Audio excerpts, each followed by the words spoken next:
కొంతమంది పాపం చనిపోయిన వ్యక్తుల దగ్గరికి నేను వెళ్ళినప్పుడు, అన్నా శాలేమన్నా వచ్చావా, లేపన్నా అంట. చనిపోయిన బిడ్డను లేపన్నా లేపన్నా లేపన్నా అంటారు.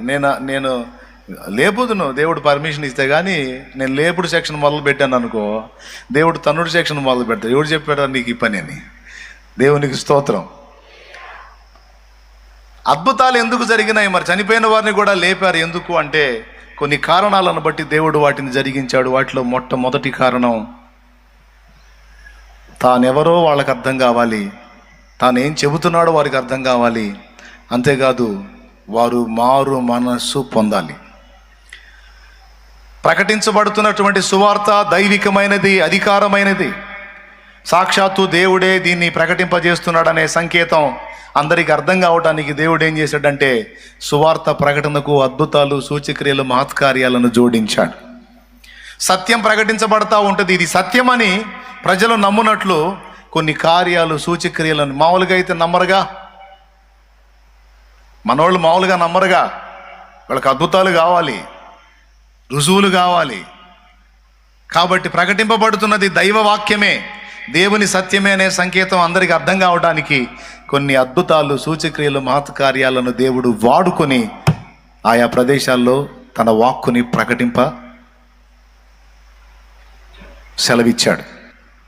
అందుకే భక్తులు సువార్త ప్రకటిస్తూ రేరుగా కొన్ని అద్భుత కార్యాలను జరిగించడం కూడా మనం చూస్తాం. వాళ్ళు ప్రార్థించినప్పుడు లేదా వారు పలికినప్పుడు కొన్ని కార్యాలు జరగటం అనేది అద్భుతాలుగా మనం గుర్తిస్తాం.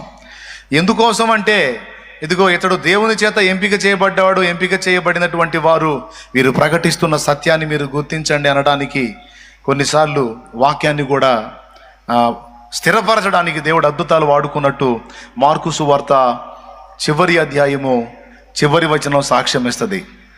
ప్రకటింపబడుతున్నటువంటి వాక్కు మీదికి ప్రజల మనస్సు వెళ్ళునట్లు, వాక్యం వారి అంతరంగాల్లో స్థిరపరచబడినట్లు దేవుడు అద్భుతాలు వాడుకున్నాడు. అద్భుతాలు ఎందుకు అన్న ప్రశ్నకు సమాధానంగా మొదటి విషయం చూడండి, మార్కు సువార్త చివరి అధ్యాయం 16వ అధ్యాయము 20వ వచనం. వారు బయలుదేరి వాక్యం అంతటా ప్రకటించిరి. ప్రభు వారికి సహకారుడై ఉండి వెనువెంట జరుగుతూ వచ్చిన సూచక్రియల వల్ల వాక్యము స్థిరపరచబడుచుండెను. స్థిరపరుస్తూ ఉన్నాడు. వాక్యాన్ని విన్నవారి హృదయంలో స్థిరపరచడానికి దేవుడు సూచక్రియలను వాడుకున్నాడు. సో పాయింట్ నెంబర్ 1, సూచక్రియలు ఎందుకు జరుగుతాయి, అద్భుతాలు ఎందుకు చేస్తున్నాడు దేవుడు అంటే, తన వాక్యాన్ని మనం గట్టిగా పట్టుకోవడానికి, ఆ వాక్యం మన హృదయాల్లో స్థిరపరచడానికి దేవుడు తన కార్యాలు కొన్నింటిని మన ఎదుట జరిగిస్తున్నాడు. Point number 1. పాయింట్ నెంబర్ 2, ఎందుకు అద్భుతాలు జరిగిస్తున్నాడు అంటే, రెండవ కారణం, ఆయన ప్రజలు మారు మనసు పొందాలి.